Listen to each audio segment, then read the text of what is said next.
The Coral Island by R.M. Ballantyne, A Tale of the Pacific Ocean. Chapter 13. "Come, Jack," cried Peterkin one morning about 3 weeks after our return from our long excursion. "Let's be jolly today and do something vigorous. I'm quite tired of hammering and bammering, hewing and screwing, cutting and butting at that little boat of ours that seems as hard to build as Noah's Ark. Let us go on an excursion to the mountain top, or have a hunt after the wild ducks, or make a dash at the pigs. I'm quite flat as bad ginger beer, flat as a pancake. In fact, I want something to rouse me, to toss me up, as it were. What do you say to it?" "Well," answered Jack, throwing down the axe with which he was just about to proceed towards the boat, "if that's what you want, I would recommend you make an excursion to the waterspout. The last one we had to do with tossed you up a considerable height. Perhaps the next will send you higher. Who knows, if you're at all reasonable or moderate in your expectations." "Jack, my dear boy," said Peterkin gravely, "you are really becoming too fond of jesting. It's a thing I don't at all approve of, and if you don't give it up, I fear that, for our mutual good, we shall have to part." "Well then, Peterkin," replied Jack with a smile, "what would you have?" "Have," said Peterkin. "I would have nothing. I didn't say I wanted to have, I said I wanted to do." "By the by," said I, interrupting their conversation, "I am reminded by this that we have not yet discovered the nature of yon curious appearance that we saw near the waterspouts on our journey round the island. Perhaps it would be well to go for that purpose." Ejaculated Peterkin, "I know the nature of it well enough." "What was it?" said I.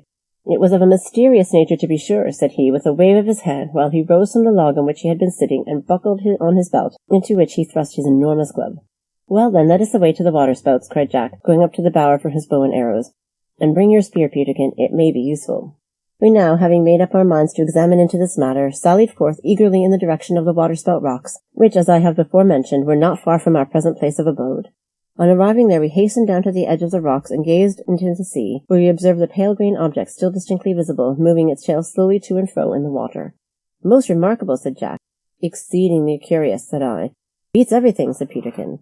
"Now, Jack," he added, "you made such a poor figure in your last attempt to stick that object that I would advise you to let me try it. If it was got a heart at all, I'll engage to send my spear right through the core of it. If it hasn't got a heart, I'll send it through the spot where its heart ought to be." "Fire away then, my boy," replied Jack with a laugh. Peterkin immediately took the spear, poised for a second or two above his head, then darted it like an arrow into the sea. Down it went straight into the centre of the green object, passed quite through it, and came up immediately afterwards, pure and unsullied, while the mysterious tail moved quietly as before. "Now," said Peterkin gravely, "that brute is a heartless monster. I'll have nothing more to do with it." "I'm pretty sure now," said Jack, "that it is merely a phosphoric light, but I must say I'm puzzled at its staying always in that exact spot." I was also much puzzled, and inclined to think with Jack that it must be a phosphoric light, of which luminous appearance we had seen much while on a voyage on these seas. "But," said I, "there is nothing to hinder us from diving down to it now that we are sure it is not a shark." "True," returned Jack, stripping off his clothes. "I'll go down, Ralph, as I'm better at diving than you are. Now then, Peterkin, out of the road." Jack stepped forward, joined his hands above his head, bent over the rocks, and plunged into the sea. For a second or two the spray caused by his dive hid him from view. Then the water became still, and we saw him swimming far down in the midst of the green object. Suddenly he sank below it and vanished altogether from our sight.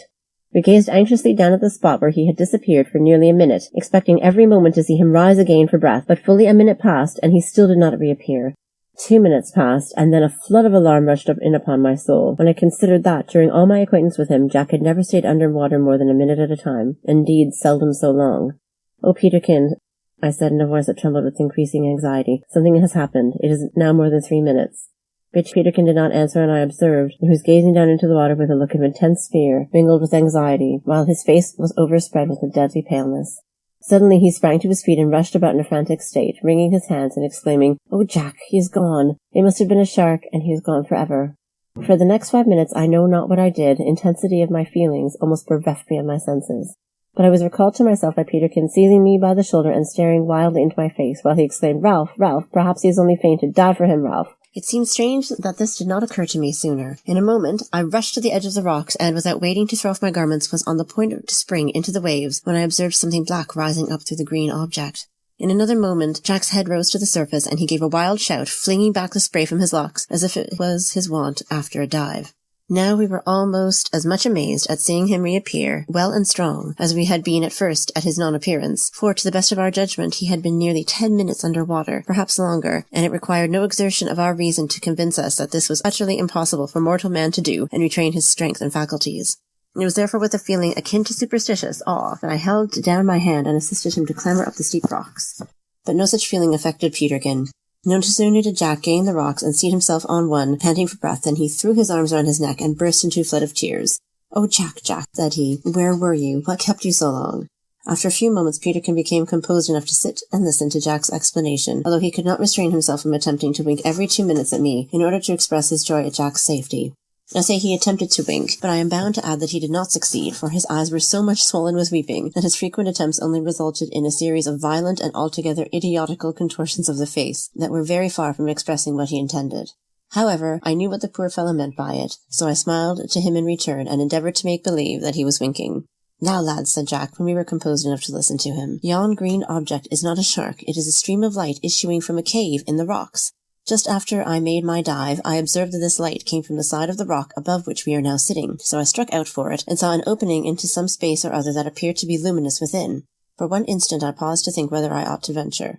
Then I made up my mind and dashed into it. For you see, Peterkin, although I take some time to tell this, it happened in the space of a few seconds, so that I knew I had wind enough in me to serve to bring me out of the hole and up to the surface again.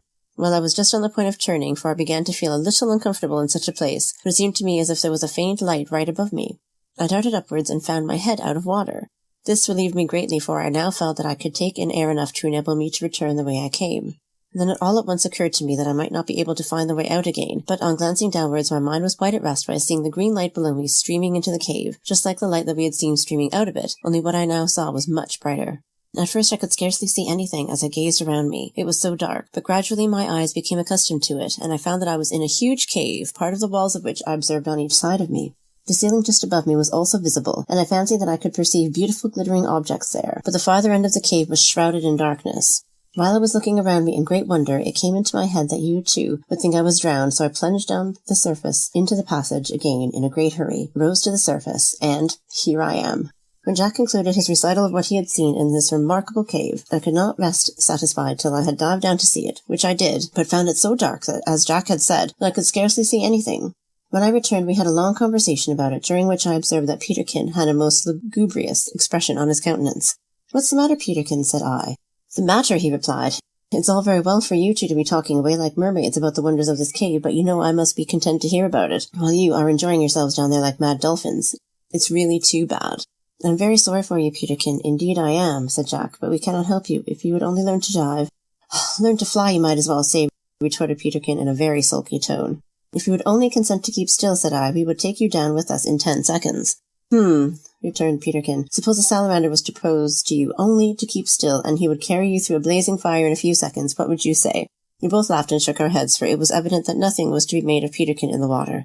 But we could not rest satisfied till we had seen more of this cave, so after further consultation Jack and I determined to try if we could take down a torch with us and set fire to it in the cavern. This we found to be an undertaking of no small difficulty, but we first accomplished it at last by the following means. First, we made a torch of a very inflammable nature out of the bark of a certain tree, which we cut into strips, and after twisting cemented together with a kind of resin or gum, which we also obtained from another tree, neither of which trees, however, was known by name to Jack. This, when prepared, we wrapped up in a great number of piles of coconut cloth, so that we were confident it could not get wet during the short time it should be under water. Then we took a small piece of the tinder, which we had carefully treasured up, lest we should require it, as before said, when the sun should fail us. Also we rolled up some dry grass and a few chips, which, with a little bow and drill like those described before, we made into another bundle, and wrapped it up in coconut cloth. When all was ready, we laid aside our garments, with the exception of our trousers, which, as we did not know what rough scraping against the rocks we might be subjected to, we kept on. Then we advanced to the edge of the rocks, Jack carrying one bundle with the torch, I the other with the things for producing fire. "Now don't weary for us, Peterkin, should we be gone some time," said Jack. "You'll be sure to return in half an hour at the very latest, however interesting the cave should be, that we may relieve your mind."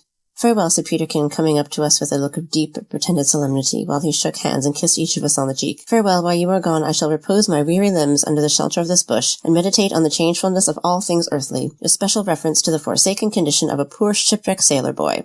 So saying, Peterkin waved his hand, turned from us, and cast himself upon the ground with a look of melancholy resignation, which was so well feigned that I would have thought it genuine had he not accompanied it with a gentle wink. We both laughed, and springing from the rocks together, plunged headfirst into the sea. We gained the interior of the submarine cave without difficulty, and, on emerging from the waves, supported ourselves for some time by treading water, while we held the 2 bundles above our heads. This we did in order to let our eyes become accustomed to the obscurity. Then, when we could see sufficiently, we swam to a sheltering rock and landed in safety. Having run the water from our trousers and dried ourselves as well as we could under the circumstances, we proceeded to ignite the torch. This we accomplished without difficulty in a few minutes, and no sooner did it flare up than we were struck dumb with the wonderful objects that were revealed to our gaze. The roof of the cavern just above us seemed about 10 feet high, but it grew higher as it receded into the distance, until it was lost in darkness. It seemed to be made of coral and was supported by massive columns of the same material. Immense icicles, as they appeared to us, hung from it in various places. These, however, were formed not of ice, but of a species of limestone, which seemed to flow in a liquid form towards the point of each, where it became solid. A good many drops fell, however, to the rock below, and these formed little cones, which rose to meet the points above. Some of them had already met, and thus we saw how the pillars were formed, which at first seemed to us as if they had been placed there by some human architect to support the roof. As we advanced farther in, we saw that the floor was composed of the same material as the pillars, and it presented the curious appearance of ripples, such as are formed on water when gently ruffled by the wind. There were several openings on either hand in the walls that seemed to lead into the other caverns, but these we did not explore at this time. We also observed that the ceiling was curiously marked in many places, as if it were the fretwork of a noble cathedral, and the walls, as well as the roof, sparkled in the light of our torch, and threw back gleams and flashes as if they were covered with precious stones. Although we proceeded far into this cavern, we did not come to the end of it, and we were obliged to return more speedily than we would otherwise have done, as our torch was nearly expended. We did not observe any openings in the roof, or any indications of places whereby light might enter, but near the entrance to the cavern stood an immense mass of pure white coral rock, which caught and threw back the little light that found an entrance to the cave's mouth, and thus produced, we conjectured, the pale green object which had first attracted our attention. We concluded also that the reflecting power of this rock was that which gave forth a dim light that faintly illumined the first part of the cave. Before diving through the passage again, we extinguished the small piece of our torch that remained, and left it in a dry spot, conceiving that we might possibly stand in need of it, if at any future time we should chance to wet our torch while diving into the cavern. As we stood for a few minutes after it was out, waiting till our eyes became accustomed to the gloom, we could not help remarking the deep, intense stillness and unutterable gloom of all around us, and as I thought of the stupendous dome above, and the countless gems that had sparkled in the torchlight a few minutes before, it came into my mind to consider how strange it is that God should make such wonderful and exquisitely beautiful works never to be seen at all, except indeed by chance visitors, such as ourselves. I afterwards found that there were many such caverns among the islands of the South Seas, some of them larger and more beautiful than the one I have just described. "Now, Ralph, are you ready?" said Jack in a low voice that seemed to echo up in the dome above. "Quite ready." "Come along, then," said he, and plunging off the ledge of the rock into the water, we dived through the narrow entrance. In a few seconds we were panting on the rocks above and receiving the congratulations of our friend Peterkin.